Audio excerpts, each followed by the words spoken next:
Welcome. Tonight, we are going to talk about the BlackFeet, one of the most powerful and resilient indigenous nations of the North American Great Plains.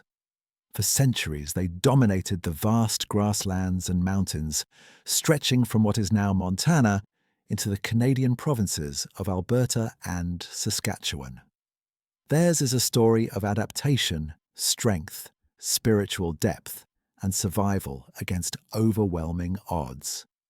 As you listen to this narrative, allow yourself to travel back in time to an era when buffalo darkened the plains in numbers beyond counting, when the Rocky Mountains stood as sacred sentinels over a people who called themselves Niitsitapi, the real people. This is a story that spans thousands of years, from ancient migrations to modern sovereignty struggles, from the age of the horse to the age of the automobile, from traditional lifeways to contemporary tribal governance. The history of the BlackFeet is not a simple tale of noble warriors or tragic victims, though it contains elements of both. It is instead a complex narrative of a sophisticated society that developed intricate social structures, profound spiritual practices, and remarkable adaptive strategies. It is a story of diplomacy and warfare, of abundance and scarcity, of cultural continuity and forced change. Above all, it is a story of persistence, of a people who have maintained their identity and sovereignty through centuries of transformation. Take a deep breath and settle in. Let the details wash over you like the prairie wind across the grasslands. In the hours ahead, we will explore the full arc of BlackFeet history, from their origins to their present-day renaissance. We will walk among their camps, witness their ceremonies, understand their conflicts, and celebrate their endurance. Origins and early history. The story of the BlackFeet begins in the mists of deep time, in an era before written records, when oral tradition served as the sole keeper of history. The BlackFeet themselves speak of origins that connect them fundamentally to the land they have inhabited for countless generations. Their creation stories tell of emergence from the earth itself, of the creator Napi, who shaped the world and taught the people how to live within it. Archaeological and linguistic evidence suggests that the BlackFeet are part of the Algonquian language family, a vast linguistic group that stretches across much of North America. This connection links them linguistically to peoples as far east as the Atlantic coast, though their cultural development took a distinctly different path as they adapted to life on the Great Plains. The BlackFeet Confederacy, as it came to be known, consisted of 4 distinct but closely related groups. In the north were the Siksika, whose name translates directly to Blackfoot, from which the broader confederation takes its name. The Kainai, known to Europeans as the Blood Tribe, occupied territories to the south of the Siksika. The Piakani, or Piegan, were divided into 2 groups, the North Piakani in what is now Alberta, and the South Piakani in present-day Montana, who are today known as the BlackFeet Nation in the United States. The origin of the name BlackFeet has been the subject of much discussion and speculation. The most widely accepted explanation relates to the appearance of their moccasins, which were often darkened by the ashes of prairie fires that swept across the grasslands.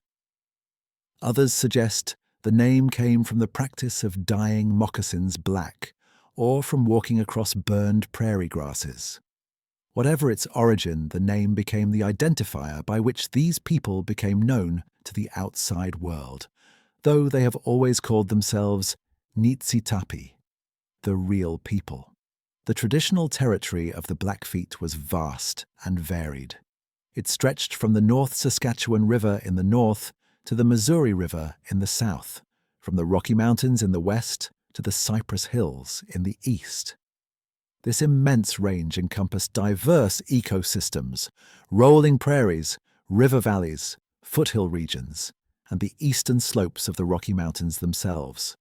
Within this territory, the Blackfeet developed an intimate knowledge of every creek, every valley, every mountain pass, and every seasonal migration route of the animals upon which they depended. Before the acquisition of horses, which would revolutionize their society in ways both profound and far-reaching, the Blackfeet were pedestrian hunters who had perfected the art of hunting buffalo on foot. This required remarkable skill, coordination, and courage. They developed several sophisticated hunting techniques, the most dramatic of which was the buffalo jump, known in Blackfeet as pishkun. The buffalo jump was an engineering marvel of its time, a system that required extensive knowledge of buffalo behavior, landscape features, and communal cooperation. A buffalo jump site typically consisted of a cliff or steep embankment where buffalo could be driven to their deaths. But the jump itself was only the final element of an elaborate system. Leading to the jump were drive lanes, carefully constructed pathways marked by stone cairns, and sometimes wooden posts that would funnel the buffalo toward the cliff edge. The hunt began days or even weeks in advance, with scouts carefully monitoring buffalo herds and assessing their movements. When conditions were right, typically in late fall when the buffalo were fat from summer grazing, the hunters would begin the drive. Young men would position themselves along the drive lanes, while others, sometimes dressed in buffalo robes and wolf skins, would position themselves near the herd. The actual drive was a carefully choreographed event. The hunters closest to the buffalo would begin to move the herd gently toward the drive lanes, while those along the lanes would rise at just the right moment to keep the animals moving forward. Once the buffalo were committed to the drive lanes, the hunters would increase the pressure, causing the herd to stampede. The momentum of the running animals, combined with their herd instinct, would carry them over the cliff edge before they could stop. Below the jump, other members of the community waited to finish any animals that survived the fall and to begin the enormous task of processing the meat and hides. A successful buffalo jump could provide enough food and materials to sustain a large group through an entire winter. The meat would be dried into pemmican, a mixture of dried meat, fat, and berries that was both nutritious and remarkably portable. The hides would be tanned for clothing, lodge covers, and containers. The bones would be crafted into tools, and even the sinew would be saved for sewing and binding. One of the most famous buffalo jump sites is Head Smashed In Buffalo Jump in present-day Alberta, which was used by the Blackfeet and other Plains peoples for nearly 6,000 years. The archaeological deposits at this site reveal layer upon layer of butchered buffalo bones, a testament to millennia of successful hunts. The site's unusual name comes from a legend of a young man who wanted to watch the buffalo fall from below. He positioned himself under a ledge at the base of the cliff, but so many buffalo came over the jump that their bodies piled up, crushing him against the cliff face. When his people found him, his skull had been smashed by the weight of the buffalo. The name serves as a reminder of both the danger inherent in the hunt and the awesome power of the buffalo herds. Life before horses was demanding but sustainable. The Blackfeet moved with the seasons, following the buffalo herds and other game animals. They used dogs as pack animals, loading them with equipment on travois, A-frame structures made of lodge poles that dragged along the ground. This limited the amount of goods they could transport, which in turn influenced the size and portability of their lodges and possessions. Society was organized around small, mobile bands that came together for communal hunts and ceremonies, then dispersed to maximize hunting efficiency. The social structure of pre-horse Blackfeet society was based on kinship and ability. Leadership was earned through demonstrated skill in hunting, warfare, and wisdom in council. There was no hereditary nobility, though the children of respected leaders often had advantages in training and opportunity. Decision-making was largely consensual, with leaders guiding rather than commanding. Individuals and families enjoyed considerable autonomy, but the demands of survival on the plains created strong incentives for cooperation and communal action. Spirituality permeated every aspect of life. The Blackfeet understood the world as alive with spiritual power. Animals, plants, natural features, and celestial bodies all possessed spirits that could help or harm humans. Success in hunting, warfare, health, and life required maintaining proper relationships with these spiritual powers through prayer, ceremony, and respectful behavior. Medicine bundles, collections of sacred objects with spiritual power, were central to religious practice. These bundles belonged to individuals or families and required careful maintenance and periodic renewal through ceremony. The seasonal round of life followed predictable patterns. In summer, when the buffalo formed large herds, bands would come together for communal hunts and important ceremonies like the sun dance, the most sacred ceremony of the Blackfeet. Winter was a time of dispersal, with smaller groups seeking sheltered valleys where game was accessible and fuel for fires was available. Spring and fall were times of movement, as people tracked the seasonal migrations of buffalo and prepared for the extremes of summer and winter. This way of life had evolved over countless generations, creating a sustainable relationship with the land. The Blackfeet had become expert ecologists, understanding the subtle patterns of weather, animal behavior, and plant growth. They knew which roots and berries were edible and medicinal, when and where they could be found, and how to harvest them sustainably. They understood fire ecology, using controlled burns to manage grasslands and improve grazing for buffalo. Their knowledge was encyclopedic, detailed, and practical, the accumulated wisdom of millennia. The Horse Revolution. The arrival of the horse in Blackfeet territory sometime in the early to middle 18th century transformed their society more profoundly than perhaps any other single development before or since. Horses had been reintroduced to the Americas by Spanish conquistadors in the 16th century, and they spread north from the Spanish colonies in Mexico and the American Southwest through trade, capture, and breeding. When they reached the northern plains, they revolutionized the lives of the peoples who lived there. For the Blackfeet, horses brought unprecedented mobility.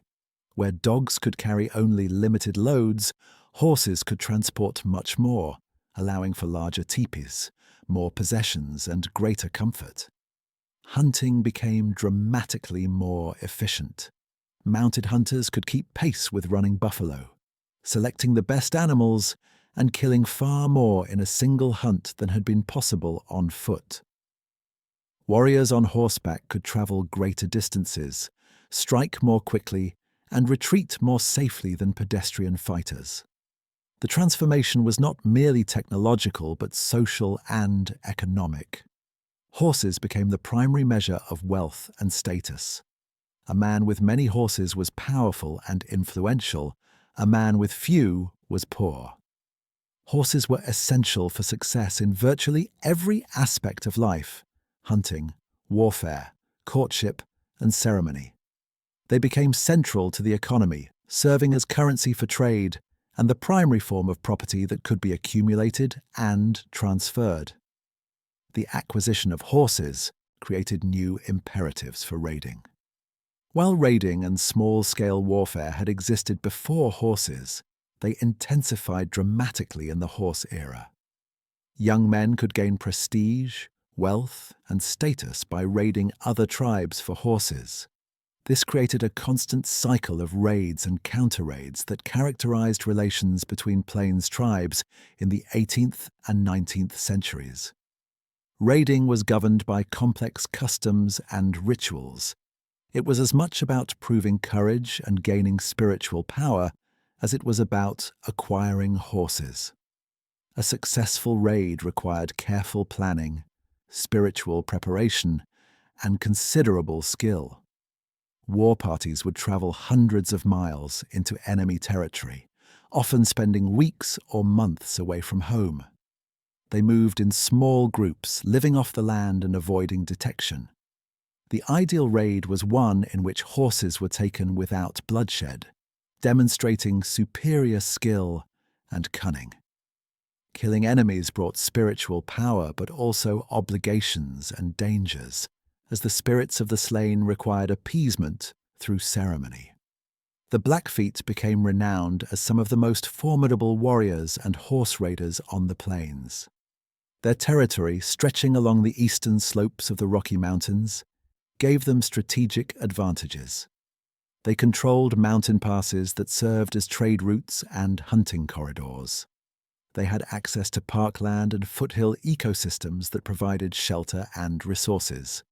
And their numbers, military organization, and cultural emphasis on warrior training made them a force to be reckoned with. Relations with neighboring tribes were complex and fluid. To the south were the Crow, longtime enemies with whom the BlackFeet competed for hunting territory and horses. To the southeast were the Shoshone, another frequent target of BlackFeet raids. To the east were the Cree and Assiniboine, who were initially allies in the fur trade but later became enemies as competition for resources intensified. To the west, across the Rocky Mountains, were the Salish peoples, whom the BlackFeet raided when they crossed the mountains to hunt buffalo in BlackFeet territory. These relationships were not static. Alliances shifted, periods of peace alternated with periods of conflict, and intermarriage sometimes created bonds between former enemies. The BlackFeet themselves were not always unified in their relations with outsiders. Different bands might pursue different policies, and individual warriors might raid or trade with the same group their relatives were seeking to avoid. The horse era also brought increased contact with European traders. The Hudson's Bay Company had established posts in the Canadian North in the late 17th century, and French traders were active in the regions to the east. These traders brought metal goods, knives, axes, pots, and eventually guns that were highly valued by the BlackFeet. In exchange, the traders wanted buffalo robes, wolf and fox furs, and other products of the hunt. The fur trade created new incentives and new pressures.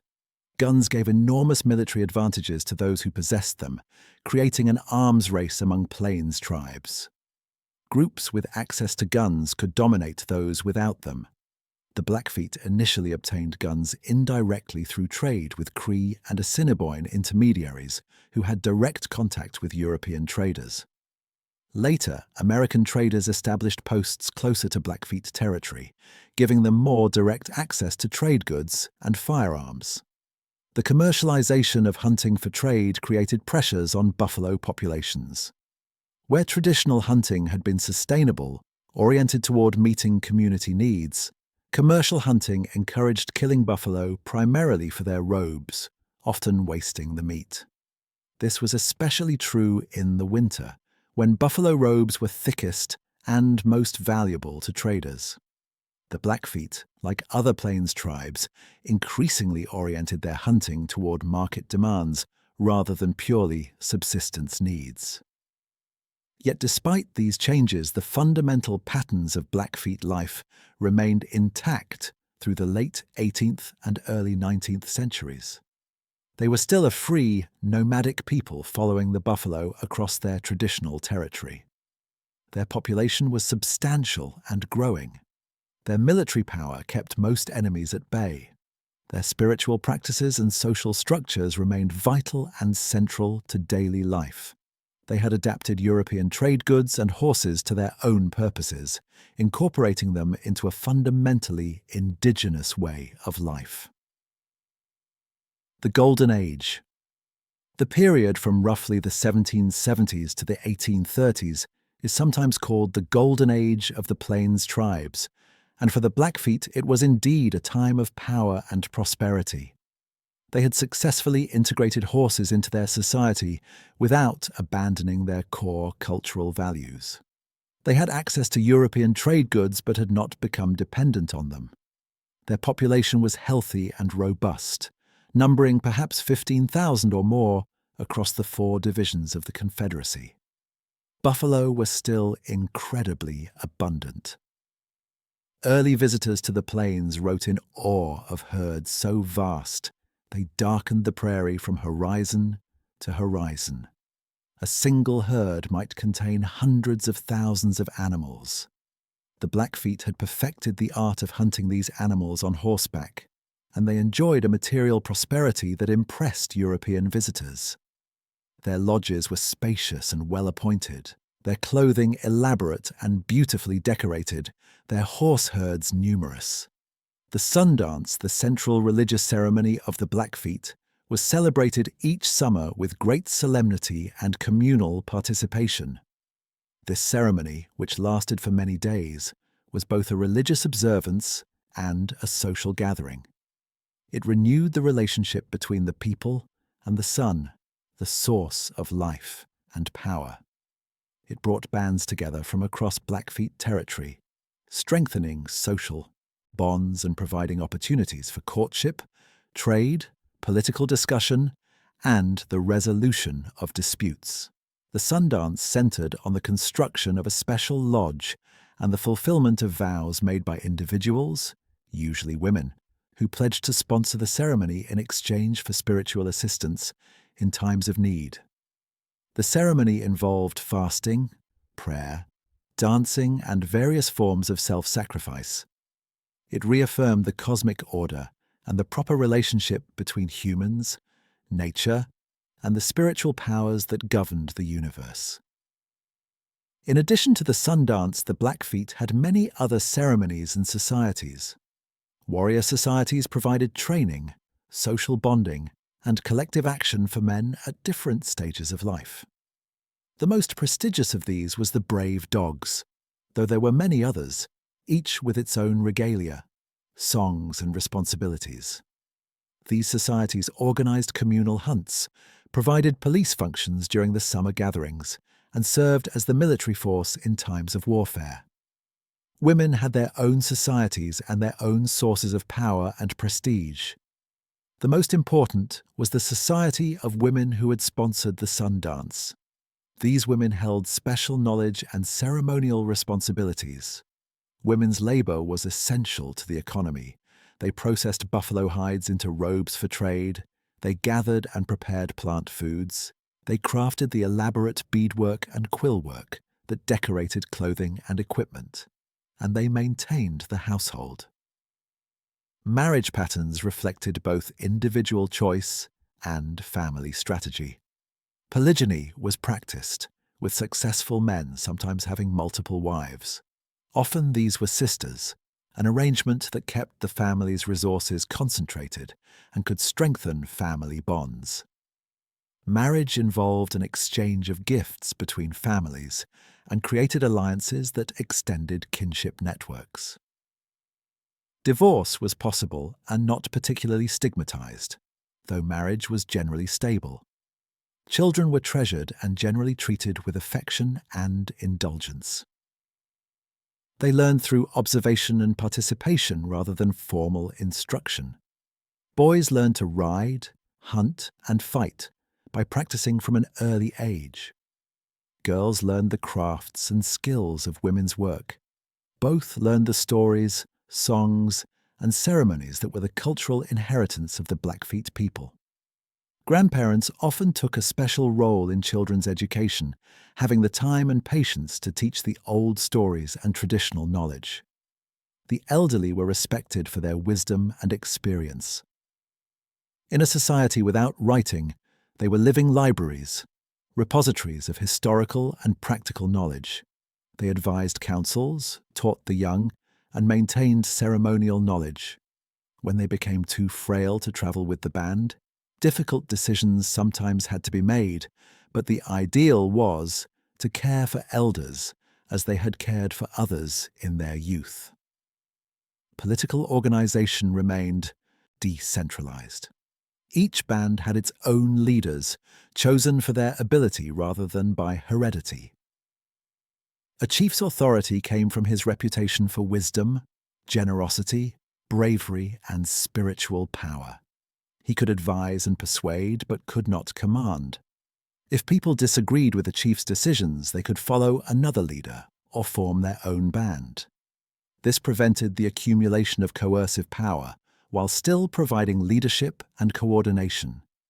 The Confederacy as a whole had no single leader. The four divisions were independent but cooperated when it served their mutual interests. They came together for major ceremonies, coordinated military campaigns against common enemies, and generally maintained peaceful relations with each other. They spoke closely related dialects, shared cultural practices, and recognized their common identity as Niitsitapi. Trade connected the Blackfeet to a vast network that stretched across the plains and beyond.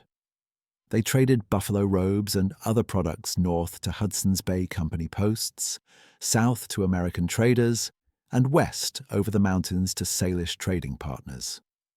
They acquired goods from distant places, shells from the Pacific coast, obsidian from what is now Yellowstone, dentalium shells from the northern Pacific coast.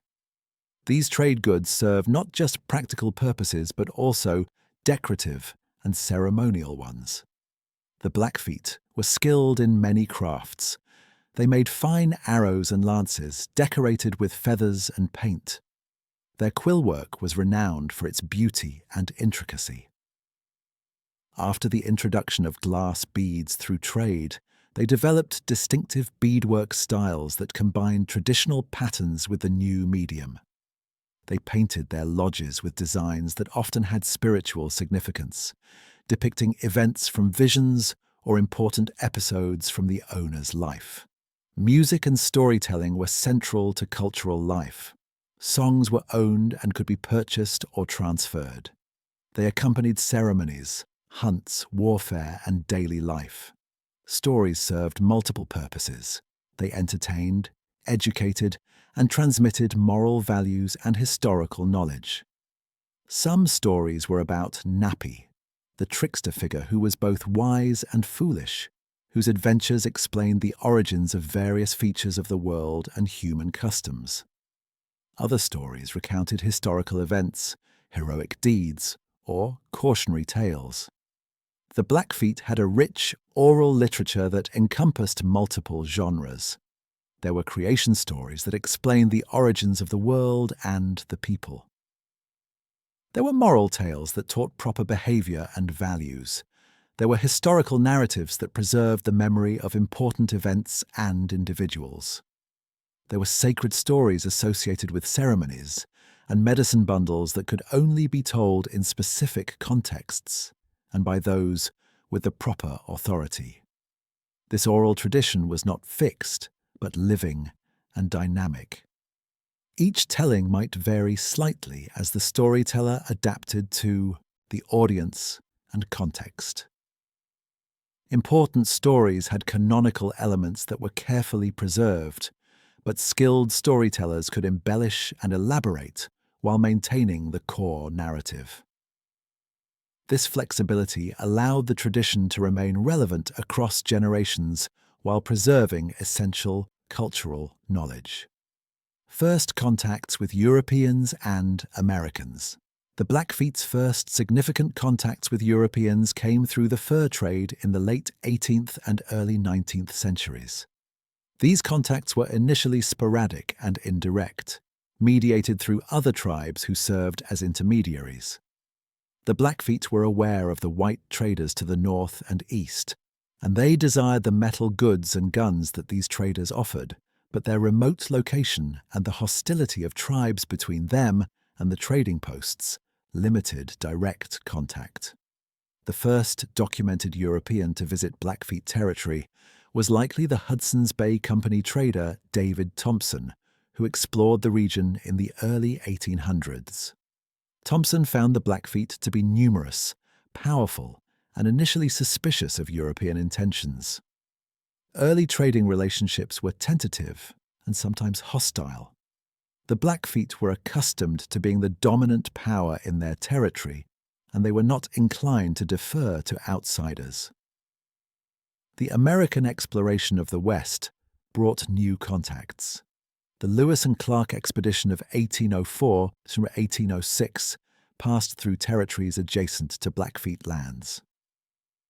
In July 1806, a small detachment led by Meriwether Lewis had a violent encounter with a Piegan hunting party on the Two Medicine River. 2 Piegan men were killed in the confrontation, which arose from the attempted theft of the expedition's guns and horses. This incident poisoned relations between the Blackfeet and Americans for decades to come. The Blackfeet came to see American traders and trappers as threats and competitors. American fur traders were penetrating the Rocky Mountains, trapping beaver in streams that the Blackfeet considered their territory.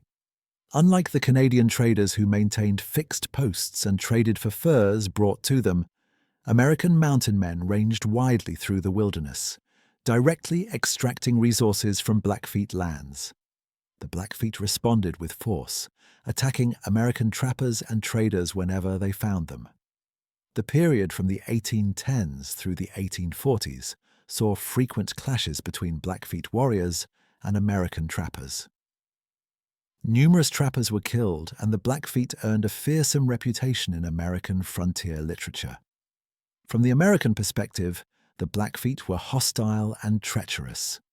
From the Blackfeet perspective, they were defending their territory and resources from trespassers. The cultural gap between these perspectives was enormous and largely unbridgeable. Relations with Canadian traders were generally better. The Hudson's Bay Company and the Northwest Company, later merged, established trading posts that drew Blackfeet traders. The most important of these was Fort Edmonton, established in 1795. Blackfeet bands would travel to these posts to trade buffalo robes and wolf pelts for metal goods, cloth, beads, and guns. These trading relationships were mutually beneficial and generally peaceful, though not without tensions. The fur trade brought both benefits and dangers. Metal tools and weapons improved the material conditions of life. Guns gave military advantages over enemies who lacked them. But the fur trade also brought disease, alcohol, and increasing dependence on trade goods. Most devastating were the epidemics that swept through native populations with terrible regularity throughout the 19th century. The Blackfeet had no immunity to European diseases. Smallpox, measles, whooping cough, and other infections killed enormous numbers of people. The first major smallpox epidemic to hit the Blackfeet came in 1781, before most direct European contact.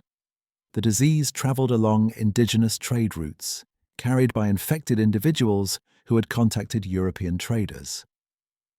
It may have killed half or more of the Blackfeet population in a single season. Subsequent epidemics struck in 1837, 1845, 1857, 1864, and 1869. Each outbreak killed hundreds or thousands of people. The 1837 epidemic was particularly devastating, possibly killing more than half of the remaining population. These epidemics disrupted social structures, killed knowledge holders, and created profound psychological and spiritual crises. Traditional medicine had no effect against these diseases, and ceremonies seemed powerless to stop the dying. The population decline from disease had multiple effects. It reduced the Blackfeet's military power and their ability to defend their territory. It disrupted the transmission of cultural knowledge, as elders who held crucial information died before they could pass it on. It created gender imbalances when diseases killed disproportionately. Smallpox often killed more men than women, or vice versa, disrupting marriage patterns and social organization. It led to the absorption of remnant groups from other tribes into Blackfeet bands, changing the genetic and cultural composition of the population. Alcohol, introduced through the fur trade, created additional problems. Traders used alcohol to facilitate negotiations and soften resistance to unfavorable trade terms. Some traders deliberately sought to get native people drunk to take advantage of them. Alcohol had no traditional place in Blackfeet culture, and they had not developed social customs to regulate its use. Its effects could be devastating, leading to violence, accidents, and social disruption. Despite these challenges, the Blackfeet remained a powerful force in the northern plains through the middle of the 19th century. Their population, though reduced, was still substantial. Their territory was still mostly under their control. They had successfully adapted to the presence of European traders and had incorporated trade goods into their economy without fundamentally altering their way of life. Buffalo was still abundant enough to support their traditional economy. Their military power was still sufficient to deter most encroachments. But pressures were building that would soon overwhelm them. American expansion westward was accelerating. The discovery of gold in California in 1848 and later in Montana in 1862 brought waves of settlers and miners into the West. The United States government was beginning to assert sovereignty over the plains, regardless of native claims. Treaties were being negotiated or imposed that would dramatically restrict native territories and autonomy. Treaties and confinement. The 1850s and 1860s brought increasing American pressure on the Blackfeet. The United States government wanted to secure safe passage for migrants traveling to the gold fields of Montana and the settlements of the Pacific Northwest. They wanted to prevent conflicts between native peoples and American settlers and miners. And they wanted to clear the way for the railroads that were beginning to push westward across the continent. The American approach to achieving these goals was the treaty system. Government negotiators would meet with native leaders and negotiate agreements under which tribes would cede vast territories in exchange for smaller reservations, annuities, and promises of protection and assistance. These treaties were often negotiated under duress, with threats of military action if terms were not accepted. Native signatories often did not fully understand what they were agreeing to, and the English texts of treaties sometimes differed from what was orally negotiated. The first significant treaty affecting the Blackfeet was Lame Bull's Treaty, negotiated in 1855 at the mouth of the Judith River in Montana. Isaac Stevens, governor of Washington Territory and superintendent of Indian Affairs, negotiated on behalf of the United States. The Blackfeet were represented by leaders including Lame Bull, from whom the treaty took its name. The Flathead, Nez Perce, and other tribes were also parties to the agreement. Under the treaty, the Blackfeet agreed to peace with the United States and with other tribes party to the treaty. They acknowledged American sovereignty and agreed to allow roads and military posts in their territory. In exchange, the United States promised annuities in the form of goods and agricultural assistance, and it recognized Blackfeet territory as extending from the Musselshell River in the south to the Canadian border in the north, and from the Rocky Mountains in the west to the mouth of the Milk River in the east. A vast territory, but considerably smaller than what the Blackfeet had traditionally claimed. The treaty also contained provisions that the Blackfeet likely did not fully understand or agree to. It required them to settle on lands that would be set aside for their exclusive use, the beginning of the reservation system. It obligated them to allow American citizens to pass through their territory unmolested. It committed the United States to provide blacksmiths, farmers, and teachers to help the Blackfeet transition to an agricultural way of life. From the American perspective, the treaty was a generous accommodation to a powerful tribe that needed to be pacified. From the Blackfeet perspective, it was at best a temporary expedient, a way to secure access to trade goods and maintain peace while retaining most of their territory and their way of life. The Blackfeet did not see themselves as giving up sovereignty or agreeing to fundamental changes in how they lived. The treaty's provisions were imperfectly implemented. Annuities were often late, insufficient, or of poor quality. Corrupt agents sometimes stole goods intended for the Blackfeet. The promised agricultural assistance was inadequate and often culturally inappropriate. The Blackfeet were skilled buffalo hunters, not farmers, and the Northern Plains environment was harsh and difficult for agriculture with the technology then available. Meanwhile, pressure on Blackfeet territory increased. Gold strikes in Montana in the early 1860s brought a flood of miners and settlers. Towns sprang up in what had been Blackfeet hunting grounds. The Mullen Road, a military road crossing from Fort Benton to the Pacific Northwest, brought wagons and travelers through Blackfeet territory. Each incursion reduced the land available for buffalo and increased the potential for conflicts. Some Blackfeet bands responded to these incursions with force, raiding settlements and attacking travelers. Others sought to maintain peace and avoid confrontation. The American response was typically military. Army expeditions were sent to punish hostile bands, often with little effort to distinguish between those who had committed raids and those who had not. These expeditions destroyed villages, killed warriors and sometimes women and children, and burned supplies that the Blackfeet needed for winter survival. The most infamous of these attacks was the Marias Massacre of January 1870.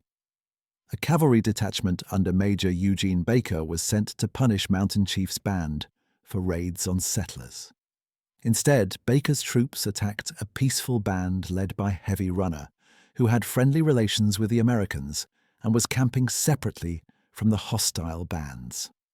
On a freezing January morning, the cavalry attacked the sleeping camp, killing perhaps 173 people, most of them women, children, and elderly men. The able-bodied men were away hunting. Heavy Runner was shot down while holding up his safe conduct pass.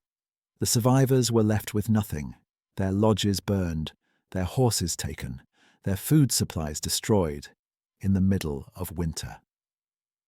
Many died from exposure and starvation in the weeks that followed. The attack became a defining moment in Blackfeet-American relations, a trauma that would be remembered and recounted for generations. It demonstrated the Americans' willingness to use overwhelming force and showed that peace and cooperation offered no guarantee of safety. The northern divisions of the Blackfeet, the Siksika, Kainai, and North Piikani, dealt with the Canadian government, which took a somewhat different approach than the Americans. The Canadian government negotiated Treaty 7 in 1877 at Blackfoot Crossing in Alberta. Under this treaty, the Canadian Blackfeet ceded most of their traditional territory in exchange for reserves, annuities, and promises of assistance. The Canadian treaty negotiations were conducted somewhat more carefully than the American ones, with more effort to ensure that Native leaders understood what they were agreeing to. But the fundamental imbalance of power was the same. The buffalo were disappearing, the tribes were weakened by disease and hunger, and the Canadian government made it clear that the treaty was essentially non-negotiable. The Blackfeet could accept the terms and receive assistance, or they could refuse and face starvation and military conquest. The Canadian reserves were larger than the American reservation and were initially supposed to be chosen by the tribes themselves. But the location of reserves was controversial and subject to change. The Canadian government wanted the Blackfeet away from the border to prevent conflicts with American tribes and to discourage cross-border movement. The Blackfeet wanted reserves that included good hunting territory and traditional sacred sites. The compromises satisfied no one completely. The destruction of the buffalo. The confinement to reservations and reserves coincided with, and was facilitated by, the near-total destruction of the buffalo. The species that had sustained the Blackfeet and other plains tribes for thousands of years was driven to the edge of extinction in just a few decades of the late 19th century. Buffalo had been declining since the early 19th century due to a combination of factors. Native hunting for the commercial robe trade had increased pressure on herds. European diseases like brucellosis and anthrax, likely transmitted from domestic cattle, infected buffalo populations. Competition with horses for grazing reduced the carrying capacity of the plains. And drought cycles stressed herds already under pressure. But the final collapse came from industrial-scale commercial hunting by white hunters, beginning in the late 1860s and accelerating through the 1870s. Professional hunters armed with powerful rifles slaughtered buffalo by the millions for their hides. Buffalo robes and leather were valuable commodities in industrial America. Hunting parties would kill hundreds of animals a day, taking only the hides and leaving the carcasses to rot on the prairie. The railroads facilitated this slaughter. They transported hunters to the plains and shipped buffalo hides to eastern markets. Railroad companies sponsored buffalo shoots as entertainment for passengers. Hunters would shoot buffalo from train windows, leaving their bodies along the tracks. The transcontinental railroads also divided buffalo herds, preventing seasonal migrations and making it easier for hunters to locate and kill the animals. American military leaders recognized that destroying the buffalo would force plains tribes onto reservations and make them dependent on government rations. General Philip Sheridan reportedly said that buffalo hunters had done more to settle the Indian problem in 2 years than the army had in 30. While the extent of deliberate government policy to exterminate buffalo is debated, there is no question that military and civilian leaders understood and welcomed the effect that buffalo destruction had on native peoples. For the Blackfeet, the disappearance of the buffalo was a catastrophe almost beyond comprehension. The buffalo had provided nearly everything they needed for life: food, clothing, shelter, tools, and spiritual meaning. Buffalo were central to their identity and their relationship with the world. The systematic destruction of the herds was not merely an economic disaster, but a cultural and spiritual one. By the late 1870s, buffalo were scarce in Blackfeet territory. Hunting parties traveled farther and farther with less and less success. By 1880, the great herds were essentially gone from the northern plains. A few small groups of buffalo survived in remote areas, but the days of darkened prairies and thundering herds were over. The buffalo that had numbered in the tens of millions were reduced to perhaps a few hundred animals by the mid-1880s. The Blackfeet faced a terrible choice. They could remain on their traditional lands and starve, or they could move to reservations and reserves and accept government rations.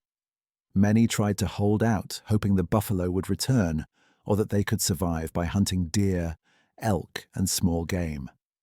But these animals could not support the population that buffalo had sustained, and they too were becoming scarce as habitat was altered and competition from American hunters increased. The winter of 1883-1884, known as Starvation Winter, saw the worst suffering. Government rations were insufficient and often failed to arrive on time. The Blackfeet on the American reservation in Montana were particularly hard hit. Hundreds died of starvation and disease. People ate dogs, horses, and anything else they could find. Some reports speak of people eating the hides of their lodges. The death toll may have exceeded 600 people out of a population of perhaps 2,000 on the reservation, nearly 1/3 of the population. This suffering was not entirely natural or inevitable. The government had promised to provide rations in exchange for the land the Blackfeet had ceded. But corruption, incompetence, and callousness meant that those rations were often inadequate. Agents sometimes, Sold rations meant for the Blackfeet to white settlers for personal profit. The quality of rations was often poor: spoiled meat, weevil-infested flour, rancid bacon, and the quantities were calculated based on assumptions about what people needed to survive, not what they needed to thrive. The Canadian Blackfeet fared somewhat better, but they too experienced hunger and hardship. The Canadian government's rations were more reliable, and the reserves had more arable land for farming. But the transition from a hunting culture to an agricultural one was difficult and resisted. The Blackfeet were skilled hunters and warriors, not farmers. Learning to plough fields and tend crops required skills and knowledge they did not possess, and it conflicted with their cultural values and identity. Life on the reservation. The reservation period brought profound changes to every aspect of Blackfeet life. The freedom of movement that had characterized their existence for countless generations was replaced by confinement to defined boundaries. The subsistence economy based on hunting was replaced by dependence on government rations and, increasingly, wage labor and farming. Traditional political structures were superseded by Indian agents who had near absolute power over reservation life. The American reservation system was designed to transform native peoples into small farmers, modeled on European American yeomen. The Dawes Act of 1887, also known as the General Allotment Act, was the primary vehicle for this transformation. Under this act, reservation land was divided into individual allotments, typically 160 acres per family head, with the intention of making native people into property-owning farmers. Land not allotted to individuals was declared surplus and opened to white settlement. For the Blackfeet, allotment meant the loss of millions of acres of land. The Blackfeet Reservation in Montana originally encompassed roughly 21.5 million acres. Through a series of agreements and cessions, some negotiated under duress, others arguably fraudulent, this was reduced to less than 1.5 million acres by the early 20th century. The most controversial of these cessions involved the sale of the western portion of the reservation, including what is now Glacier National Park, to the federal government in 1895. The sale of what became Glacier National Park illustrates the complexities and injustices of this period.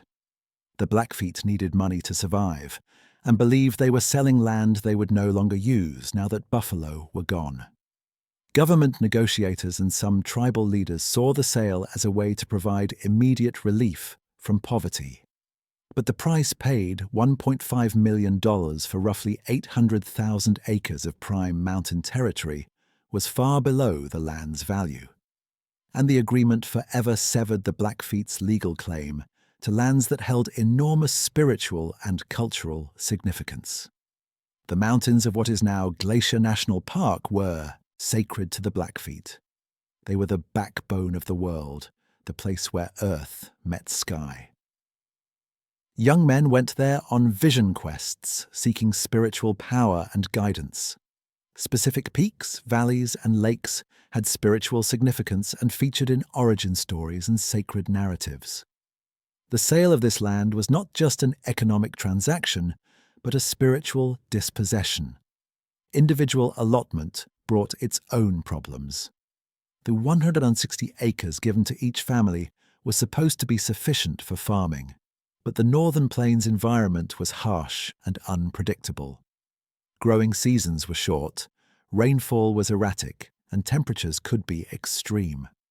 Few Blackfeet had farming experience or the capital to purchase equipment, seed, and livestock. Those who did attempt to farm often failed through no fault of their own, defeated by drought, early frost, or other environmental factors beyond their control. Moreover, many Blackfeet simply did not want to be farmers.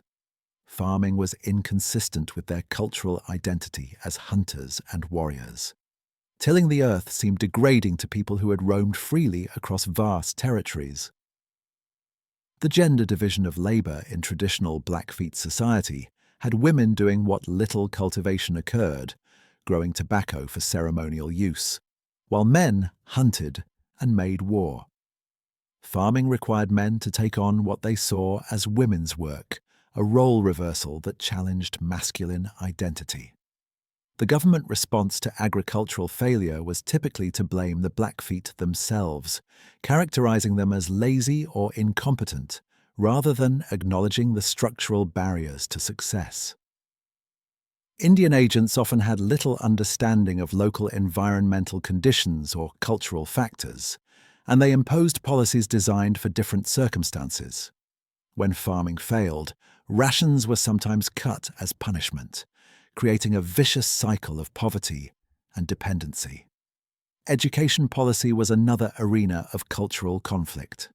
The federal government operated a system of boarding schools designed to assimilate native children into mainstream American society.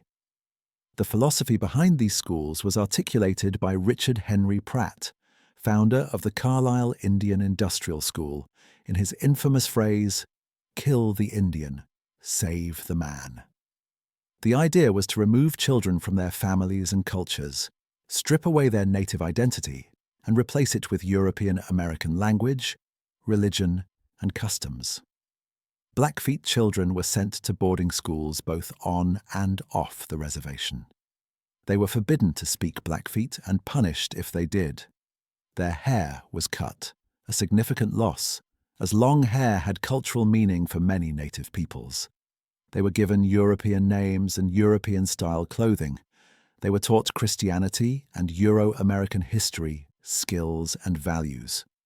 The curriculum emphasized manual labor and domestic service, preparing boys to be laborers and girls to be servants or housewives. The boarding school experience was traumatic for many children. They were separated from their families for months or years at a time. They experienced harsh discipline, including corporal punishment for infractions like speaking their own language or practicing their own religion.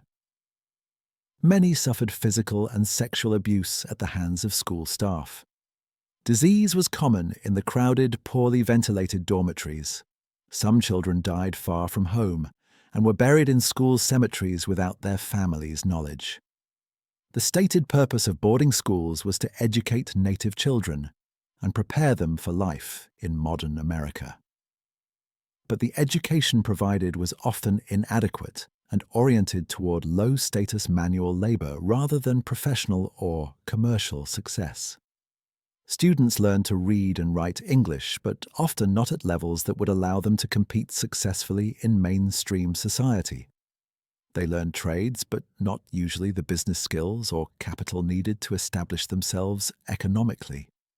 Perhaps worst of all, boarding schools created a generation of people who were alienated from both native and white cultures.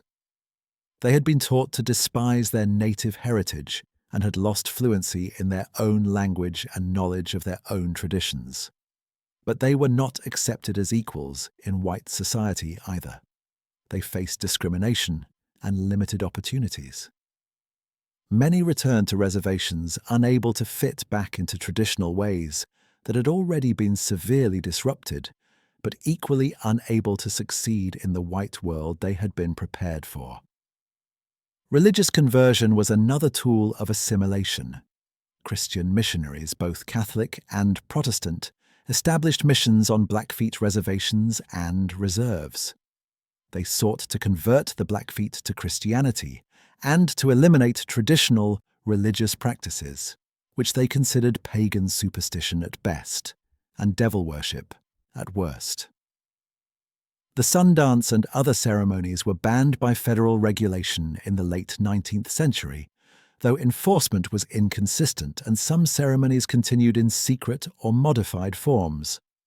Some Blackfeet converted to Christianity, finding in it spiritual solace or social advantages. Others maintained traditional beliefs in secret or syncretized Christian and traditional beliefs.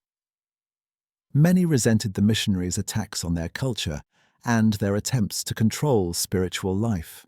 The forced suppression of traditional religion was a deep wound that severed many Blackfeet from the spiritual practices that had given meaning and structure to life for countless generations. Despite all these pressures, the Blackfeet maintained their identity and their sense of being a distinct people.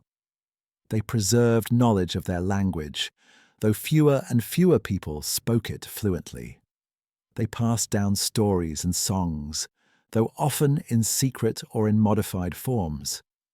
They maintained family ties and community bonds. They adapted as they had always adapted, taking what was useful from the new circumstances while trying to preserve what was essential from the old ways. The early 20th century. The early 20th century saw the Blackfeet struggling to adapt to reservation life while maintaining cultural continuity. The population, which had declined drastically in the late 19th century due to disease, starvation, and violence, began to stabilize and eventually grow. But poverty was endemic, and opportunities for economic advancement were limited.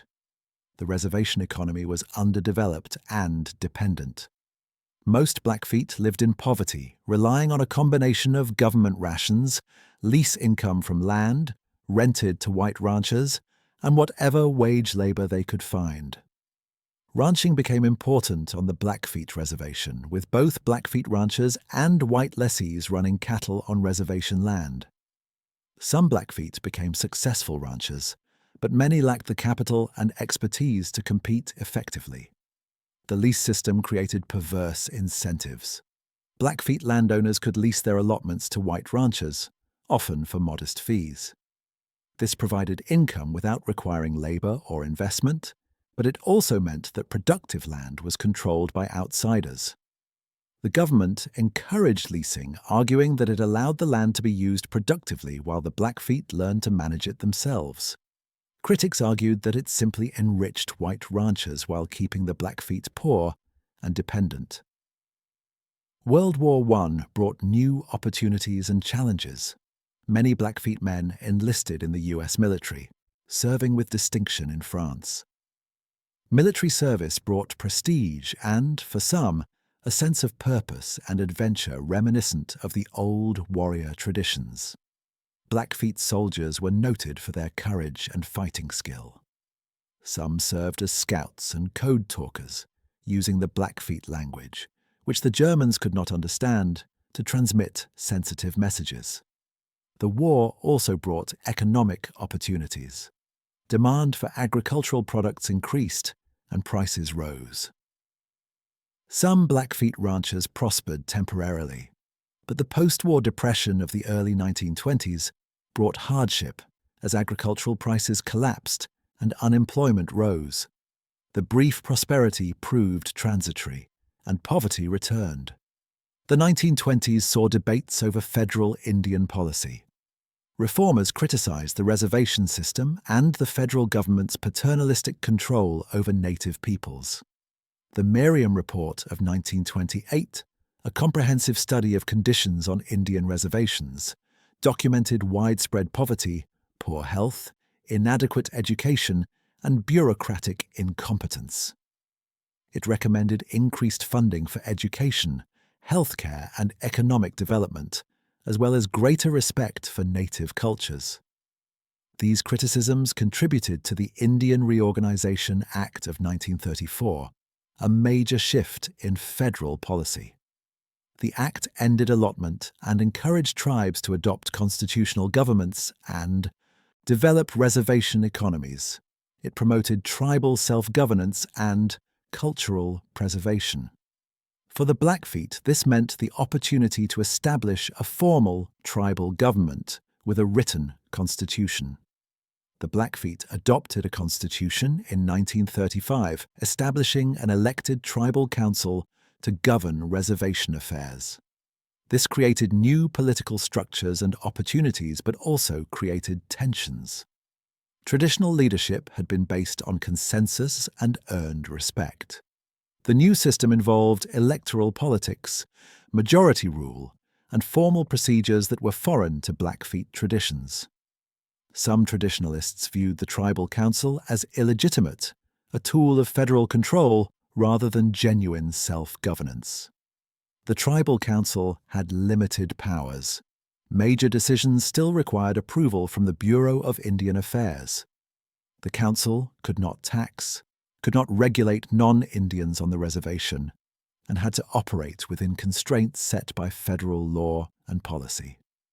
Nevertheless, it provided a platform for BlackFeet leadership and advocacy.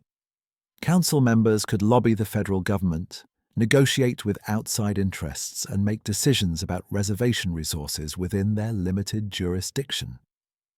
The Great Depression of the 1930s hit the BlackFeet hard, as it did most rural Americans. Unemployment was high and economic opportunities were scarce. New Deal programs provided some relief. The Civilian Conservation Corps employed young Blackfeet men on conservation projects. Emergency relief programs provided food and clothing. Public works projects built roads and other infrastructure on the reservation.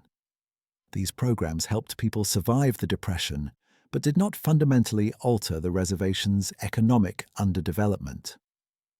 World War II again brought military service and temporary economic opportunity. Blackfeet men and women served in all branches of the military, and many earned commendations for valor.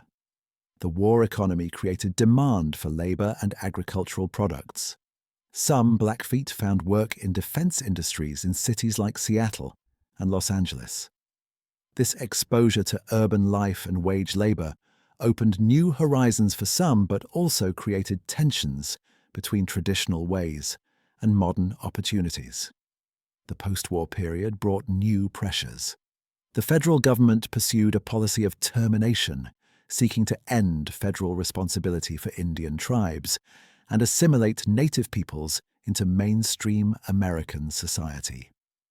Under termination, tribal governments would be dissolved, reservations would be eliminated, and native people would become regular citizens with no special status or federal services. This policy was based on the premise that reservations perpetuated poverty and dependence, and that native peoples would be better off integrated into the broader economy. The Blackfeet successfully resisted termination, arguing that it would violate treaty obligations and destroy their communities. But the threat of termination, combined with policies encouraging relocation to cities, created anxiety and uncertainty. Some Blackfeet did relocate to urban areas seeking economic opportunities, beginning a pattern of out-migration that would continue in subsequent decades.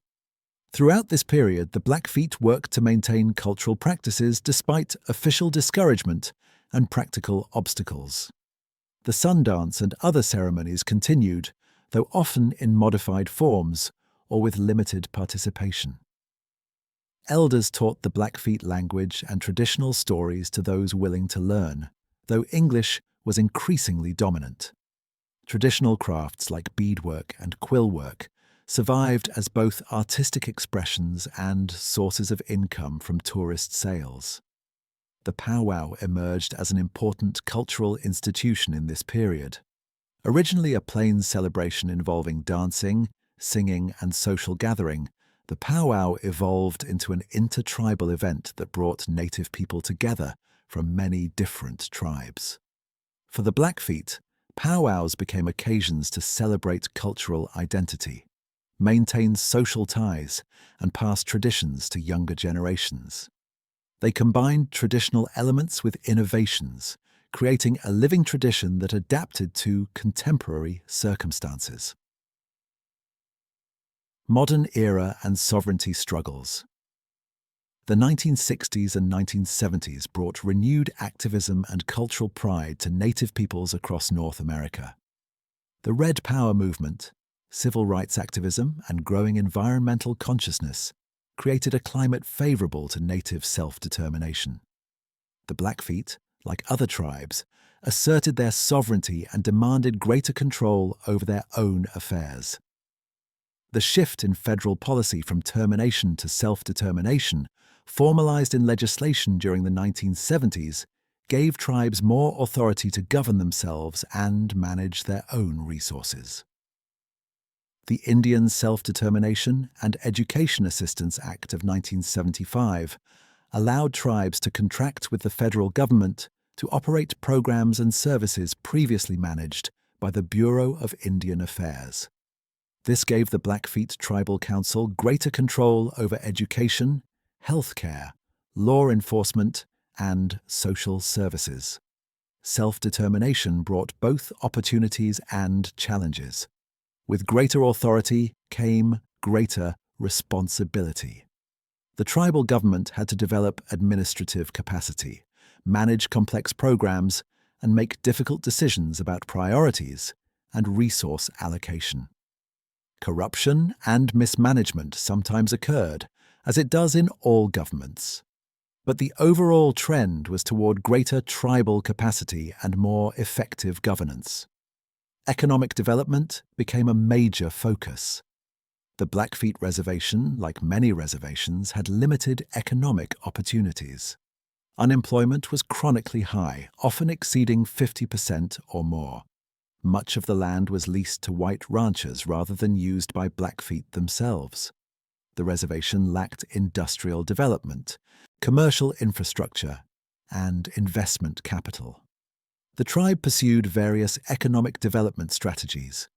Tourism became important, with the reservation's proximity to Glacier National Park attracting visitors. The tribe developed campgrounds, museums, and cultural programs to serve tourists. Some BlackFeet started small businesses, restaurants, hotels, guide services, catering to the tourist trade. This provided employment and income, but was seasonal and low wage. The tribe also leased land and resources to outside interests. Oil and gas development brought royalty income, though environmental concerns and questions about the adequacy of compensation created controversies. Timber sales generated revenue but raised questions about sustainable resource management. Grazing leases to non-Indian ranchers continued, maintaining a pattern that benefited outsiders more than the BlackFeet themselves. In the 1990s, the BlackFeet opened a casino, hoping to generate revenue from gaming as other tribes had done successfully. Gaming revenue provided funding for tribal programs and infrastructure, though the BlackFeet Casino never achieved the extraordinary success of some tribal gaming operations in more populous areas. The casino employed tribal members and contributed to the local economy, but did not solve the underlying problems of poverty and underdevelopment. Education improved but remained challenging. The BlackFeet established BlackFeet Community College in 1974, providing higher education opportunities on the reservation. The college offered both vocational training and academic programs with an emphasis on BlackFeet culture and language. It became an important institution for cultural preservation and community development. High school graduation rates improved, though they still lagged behind state and national averages. Healthcare also improved, though significant disparities persisted. The Indian Health Service provided medical care, but funding was chronically inadequate.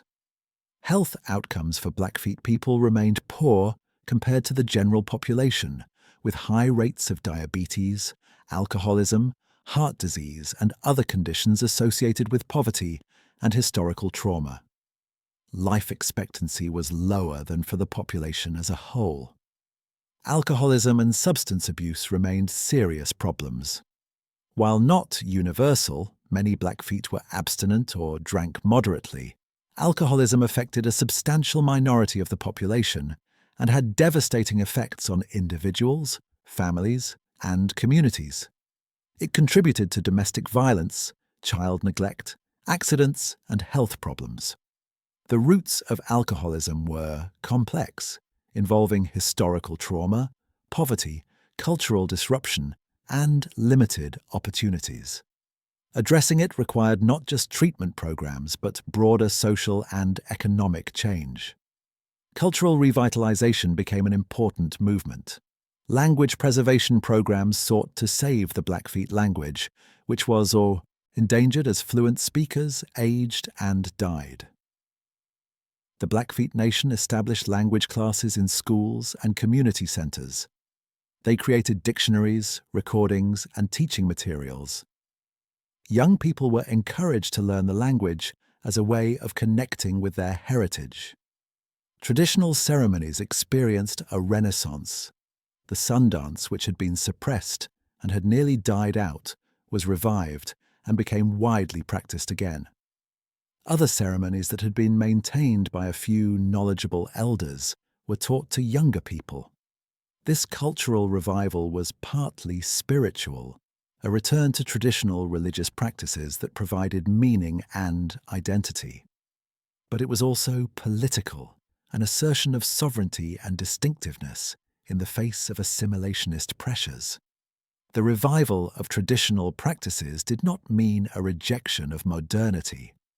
The Blackfeet, like all peoples, lived in the present and adapted to contemporary circumstances. They used modern technology, participated in the market economy, and engaged with mainstream American culture. But they did so as Blackfeet, maintaining a distinct identity rooted in language, history, and tradition. They saw no contradiction between being Blackfeet and being modern, between honoring the past and living in the present. Legal battles over sovereignty, resources, and rights became more common. The Blackfeet sued the federal government over mismanagement of tribal trust accounts, alleging that the government had failed to properly account for and invest money held in trust for the tribe. These cases were part of a broader pattern of litigation by tribes seeking to hold the government accountable for treaty obligations and trust responsibilities. The tribe also asserted greater control over natural resources. Conflicts arose over water rights, with the Blackfeet claiming reserved water rights based on treaties and the need to irrigate reservation lands. They asserted fishing and hunting rights and sought to regulate resource extraction on reservation lands. These assertions often brought them into conflict with state governments and non-Indian interests, requiring legal battles and political negotiations. Relations with the Canadian Blackfeet remained important, but complicated. The international border divided the Blackfeet people, creating separate political and legal systems on either side. The Canadian Blackfeet, the Siksika, Kainai, and North Piakani had their own reserves and dealt with the Canadian government. But cultural ties remained strong, and there was regular interaction through ceremonies, family visits, and political cooperation on issues of common concern. Contemporary Blackfeet Nation. Today, the Blackfeet Nation continues to face challenges, but also demonstrates remarkable resilience and cultural vitality. The reservation in Montana covers approximately 1.5 million acres and is home to roughly 17,000 enrolled tribal members, though only about half live on the reservation. The population is young, with a median age lower than the US average, reflecting both high birth rates and lower life expectancy. The economy remains underdeveloped. Unemployment rates are high, though they fluctuate and are difficult to measure precisely given the complexity of reservation economic life. Many people work in the informal economy, doing odd jobs, selling crafts, providing services to neighbors, in ways that don't show up in official statistics. Government employment, both tribal and federal, provides many jobs, as does the casino and tourism industry. But opportunities for well-paying, stable employment are limited. Poverty rates are high. A substantial proportion of the reservation population lives below the federal poverty line. Housing is often inadequate, with many families living in overcrowded or substandard conditions. The reservation struggles with infrastructure needs: roads, water systems, electricity, broadband internet that would be considered basic in other communities but are lacking or inadequate in many parts of the reservation. Despite these economic challenges, the Blackfeet maintain a strong sense of community and cultural identity. Families remain central to social life, with extended kinship networks providing support and mutual aid. Elders are respected for their knowledge and wisdom. Traditional values of generosity, reciprocity, and communal responsibility persist, though they coexist with and sometimes conflict with individualism and market values. The BlackFeet language is endangered but not dead. While few young people speak it fluently, language revitalization efforts have created a cohort of learners and teachers committed to keeping it alive. Immersion schools teach young children in BlackFeet. Community classes serve adults who want to reconnect with the language. Technology has aided these efforts with online resources, apps, and recordings making the language more accessible. Cultural practices remain vibrant. The Sun Dance is held each summer, attracting participants from across the reservation and beyond. Other ceremonies continue, maintained by knowledgeable practitioners who pass them on to the next generation. Powwows are frequent and well attended, providing opportunities for dancing, singing, socializing, and celebrating BlackFeet identity. Traditional crafts like beadwork continue, both as artistic expression and as economic activity. The BlackFeet have become more sophisticated in asserting their sovereignty and protecting their interests. The tribal government has developed administrative capacity and political experience. Tribal leaders engage with federal and state governments, negotiate agreements, and advocate for tribal interests. They have learned to use legal systems, media, and political processes to advance their goals. Environmental issues have become increasingly important. The BlackFeet have taken strong positions on environmental protection, sometimes allying with environmental organizations to oppose development projects they see as threatening their lands and resources.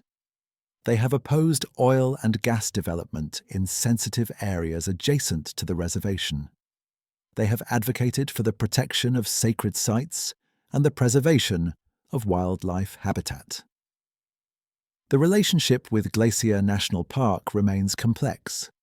The park occupies lands that are sacred to the BlackFeet and were once part of their reservation. The BlackFeet have sought greater voice in park management and greater recognition of their historical connection to the land. They have asserted rights to gather plants, conduct ceremonies, and access sacred sites within the park. These claims have sometimes been controversial as they challenge the Park Service's authority and the expectations of tourists and conservationists who see the park as pristine wilderness rather than as traditional BlackFeet territory. Education continues to improve, though challenges persist. BlackFeet Community College has expanded its programs and facilities, serving as a crucial institution for both education and cultural preservation. The college offers degrees in fields ranging from business to Native American studies, and it emphasizes BlackFeet culture and values in all its programs. It has become a source of community pride and a vehicle for social mobility. K-12 education is provided through a combination of tribal, federal, and public schools. Efforts to incorporate BlackFeet language and culture into the curriculum have increased, though resources and qualified teachers are limited. Dropout rates remain a concern, though they have improved. College attendance has increased, with more young BlackFeet pursuing higher education than ever before. Health outcomes have improved, but remain poor relative to the general population. The Indian Health Service provides basic medical care, but funding constraints limit services. The tribe has developed its own health programs to supplement federal services. Efforts to address alcoholism and substance abuse have had mixed results, with some programs showing promise but the overall problem remaining severe. The BlackFeet have also confronted the legacy of historical trauma, the accumulated impact of centuries of loss, violence, and cultural disruption. Recognition has grown that many contemporary problems, addiction, domestic violence, mental health issues have roots in historical trauma passed down through generations. Healing from this trauma requires not just individual therapy, but community healing, cultural revitalization, and addressing ongoing injustices. The Missing and Murdered Indigenous Women (MMIW) crisis has affected the Blackfeet as it has affected Indigenous communities across North America. Indigenous women experience violence at rates far exceeding the general population, and many cases are poorly investigated or go unsolved. The Blackfeet have joined with other tribes in demanding better protection and investigation, raising awareness of the crisis, and honoring the memory of women who have been lost. Political engagement has increased. Blackfeet people vote at higher rates than in the past and have become more active in state and national politics.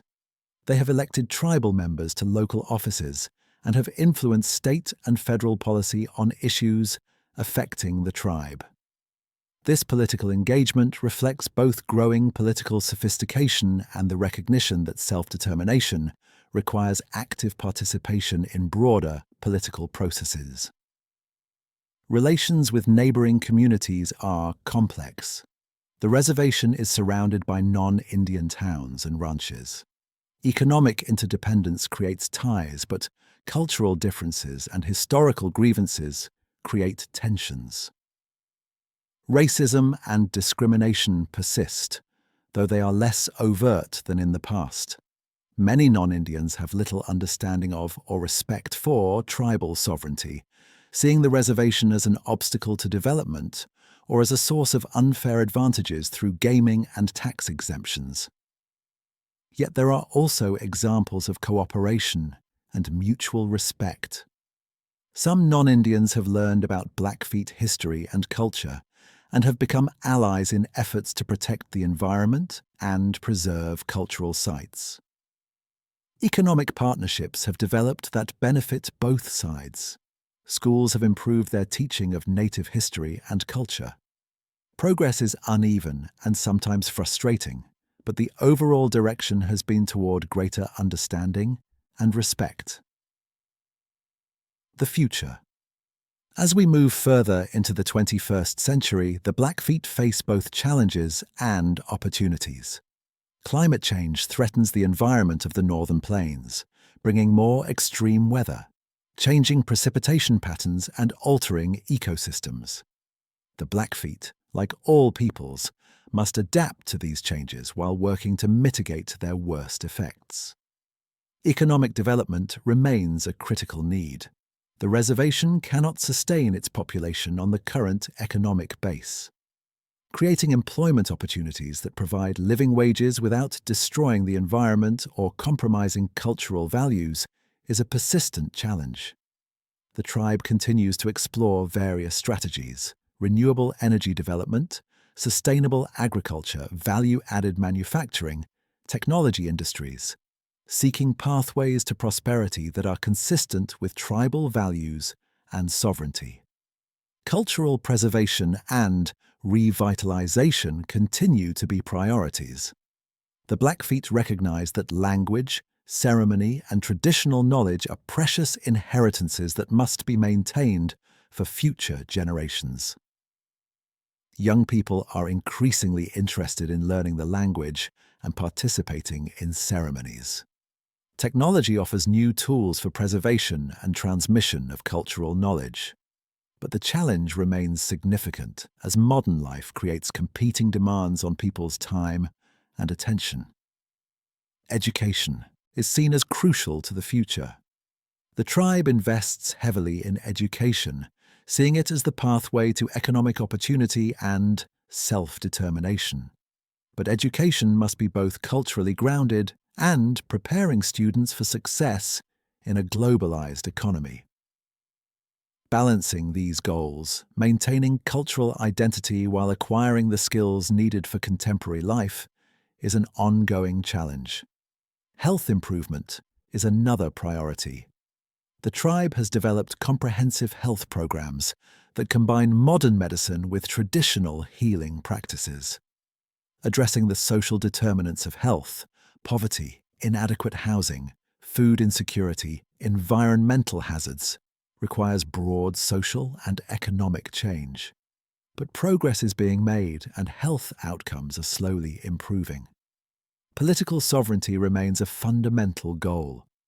The BlackFeet continue to assert their rights as a sovereign nation, resisting encroachments on their authority and demanding respect for treaty obligations.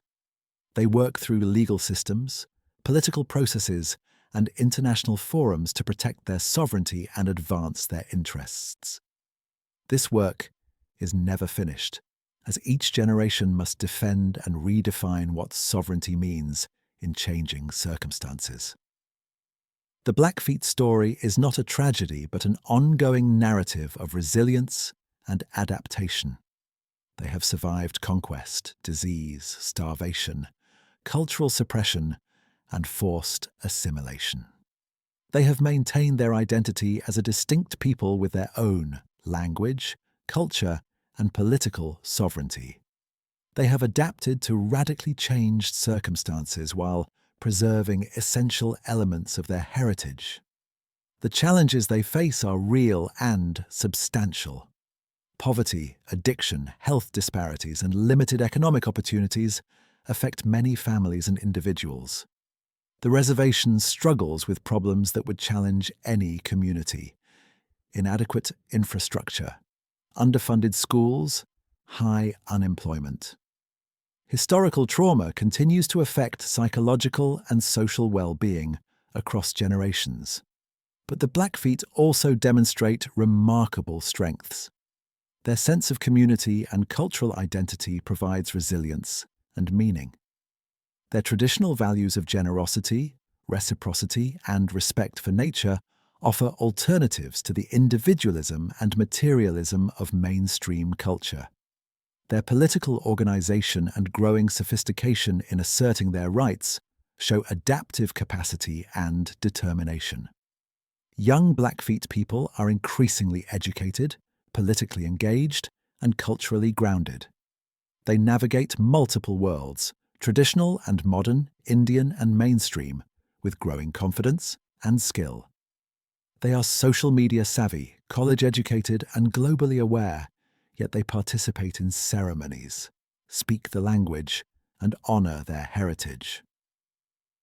They represent the future of the BlackFeet Nation, a future that honors the past while embracing the present and shaping what is to come. The Irish relationship between the BlackFeet and the dominant society continues to evolve. Greater awareness of Indigenous rights, environmental values, and historical injustices has created more space for Indigenous voices and perspectives. The BlackFeet are increasingly able to tell their own story and assert their own values in broader conversations about land use, resource management, and social justice. Yet significant obstacles remain. Structural inequalities, legal limitations on sovereignty, and cultural misunderstandings continue to constrain what the BlackFeet can achieve.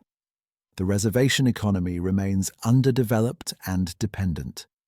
Political power at state and federal levels is limited. The dominant society continues to have limited understanding of or respect for Indigenous perspectives and rights. Nevertheless, the trajectory is one of persistence and renewal. The BlackFeet have survived as a distinct people through extraordinary challenges. They have maintained their identity and their land base, however reduced. They have revitalized cultural practices that were nearly lost. They have developed political institutions and leadership that can advocate effectively for tribal interests. They have raised a generation of young people who are proud to be BlackFeet and committed to the future of their nation. Conclusion.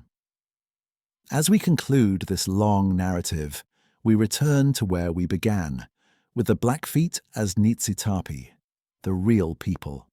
Through all the changes of the past several centuries, through all the losses and adaptations, This fundamental identity has persisted.